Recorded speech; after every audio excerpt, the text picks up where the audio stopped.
Hi, I'm Gelax, the biology Gelax, and this is the letter to my cancelled boyfriend. What shall we call you? Hope. Ironic. Dear Hope.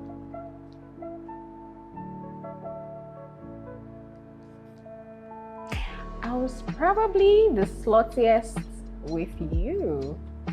I mean, slutty is relative because in all of this, I was celibate. So, but for a celibate Christian sister, I was definitely my sluttiest initially with you. Do you remember that first date we had? I think it was around Gondo.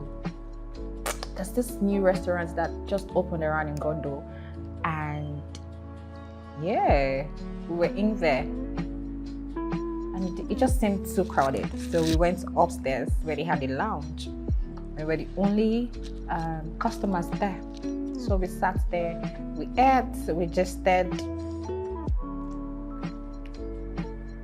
and more.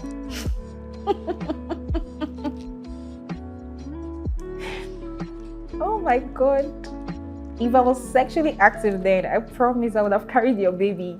It was such a intense chemistry. Oh my god, what? We're so... let's get into it. And it was just so comfortable because it was mutual, right? I wanted it, you wanted it, but we both knew that we're not going to get it. I mean, because your dear sister is celibate, right? But it was just so good to be able to explore that in public, for that matter, with someone who wanted it as much as I wanted it. And I think we had spent a couple of hours there, and I'm sure that the guy there was tired of us. Oh my god. And I think it even started raining that day, so everything was just perfect. The ambience, the atmosphere, the weather, my outfit. So good. Okay. I came there with a notepad and I'd written down things I liked in a man and things that you liked in a woman. What I had, what you had, and what we could work on together. Even though we went to school together, I mean, great affair, yeah, and we had the same circle of friends, we were never charming. We just knew of one another. I mean, if you're a popular thing or you're a thing in school, you do know another thing in school. So yeah, your girl was definitely a thing in school. So it just felt like we're picking up where we almost left off, right? Because it was very familiar. I mean, I knew about you, you knew about me. So, and it was a match make, by the way. How could I forget that? So yeah, it was good. It was good while it lasted. Oh, I mean, to everyone who don't know, I hate to cook. I am such a lazy starver. I would rather stay in the house and starve than stand up and cook for myself. So even order the food, I don't know what relationship I have with food, but you did get me. You got me. You knew me, you understood me, and it did seem like you did not mind, and that felt so good. So good. I miss that. You would come to my house weekends and you make me a pot of soup, and during the week you would call me to remind me to warm the soup, or remind me to make a meal with the soup. It was just so good. It was really good to be in a relationship where somebody knew what I wasn't, and wasn't trying to change me to be it. I think that has to be one of my fondest memories of us. So yeah, thank you for that. But then again, you were the first man who ghosted me. How do you claim to love someone and be in a relationship with them and you can go days without talking to them, and then you come back and pick it up like, I mean, nothing happened. I didn't get it. I don't get it still. I did try, I went through phases thinking, did I do something wrong and you didn't know how to tell me about it? Or were you going through something and you didn't want to share with me? Just genuinely confused, because I could tell that you really did like me and you were into me. So how did we go from that to you going days without talking to me?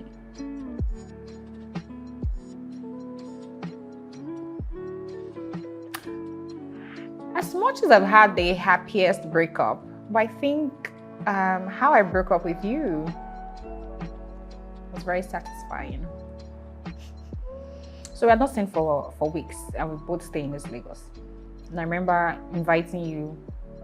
So we used to call it booty call without the booty, because we weren't doing it, but we always had booty calls, so to speak. Anyway, so you had come over that day, and because you worked on the island, so you woke up early from mine to get ready to go back to work. And I did say to you at the door, it was January 31st that year. And I did say to you, as you're leaving, never come back. That's the end. The look in your eyes, I don't know if you were hurt or relieved or disappointed. I don't know what it was, but you just had that look. And I sat on my bed with my heart pounding, praying for strength to let it go. Because honestly, months before that, I wanted to call things off. But my auntie had said, you break up with men too much, just stay, make it work. She said in Yoruba, Igile Yoda, Yokuro. So yeah, I left that stick in the fire so that the food would get done somehow, right?